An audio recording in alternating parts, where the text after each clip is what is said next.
Tai šita dalis bus apie Riminį. Tai Riminį atvažiavom šeštadienio vakare, vėlai jau vakare atvažiavom kokią galbūt 11 val. Vakaro. Apie Riminį aš jau senai norėjau ten kažkaip nuvažiuoti. Toks atrodo kažkaip itališkas kurortas. Buvo tokių ir nustebimų Riminį, bet buvo tokių ir kažkaip nusivylimų. Tai gal pradėkime nuo nustebimų. Tai mes atvažiavom 11 val. Vakare, mes prieš tai nusipirkom 2 butelius vyno Florencijoje dar. Tai vynas kainavo 3 eurai Lidle.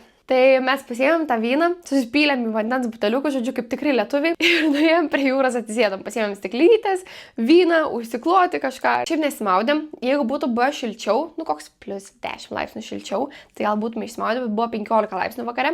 Ir dar iš Florencijos į Riminį nuvažiuoti kainavo apie 12-13 eurų. Ir Riminį buvo brangiausias parkingas, tai Riminį už parkingą sumokėjom 17 eurų. Tai po to varėm vakare į miestą, tai tiesiog vaikščiot.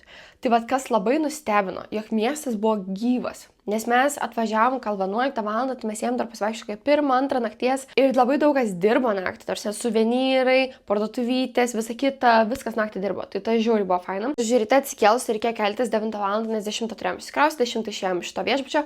Tai buvo šaltoka, buvo galbūt koks 16 ar 17 laipsnių, tai reikėjo ir striukytės ir toks nebuvo labai šilta. Tai šiaip būtų buvęs vaibas išsimaudyti, bet jo, buvo šalta. Ir ta pati jūra Riminį, tai nežinau, galbūt dar dėl to, kad ne sezonas, gal dar kažkaip ten valos ar dar kažkas, have no clue, bet tiesiog pasakoju tai, ką matėm. Tai jinai labai panaši buvo į Baltijos jūrą. Tokia jinai buvo tamsinė, nebuvo skaidri, buvo labai daug numirusių krabukų ant smėlio, tai buvo toks vaikšti toks. Tai Riminį, to be honest, aš negrįžčiau. Ir apie 3 valandą išvažiavom iš Riminio ir važiavom 5 valandas iki oro uosto. Tai čia buvo ilgiausias mūsų tripas, sumokėjom 30 eurų už nuvažiavimą iki Milano oro uosto, nes skridom atgal Lietuvą iš Milano, tai baigėsi mūsų kelionė.